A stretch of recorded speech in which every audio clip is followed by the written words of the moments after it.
کبھی والا press club کے اندر عید الاضحیٰ کے موقع پر جن سینیٹری ورکرز نے کبھی والا شہر کے اندر صحت صفائی کا بہترین نظام قائم کیا تھا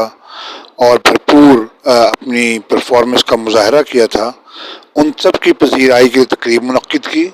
جس کے مہمان خصوصی ڈپٹی کمشنر خانیوال محمد علی بخاری، اسسٹنٹ کمشنر کبیر والا محسن عالم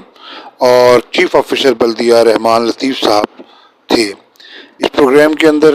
ان تمام سینیٹری ورکرز کو ڈی سی او صاحب کے دست مبارک سے سرٹیفکیٹ عطا کیے گئے اور شیلڈ تقسیم کی گئیں۔ اس تقریب کا مقصد یہ تھا کہ ہم ان سینیٹری ورکرز کو، جن کو عام سوسائٹی ادنا خیال کرتی ہے، ان کی عزت و پذیرائی کر کے پیغام دیں کہ کوئی شخص بھی اپنے کام کے اعتبار سے ادنا نہیں ہوتا اور اس کا کام معاشرے کے اندر ہماری زندگیوں میں خوبصورتی اور آسانی پیدا کرتا ہے۔ سینیٹری ورکرز ہی وہ لوگ ہیں جو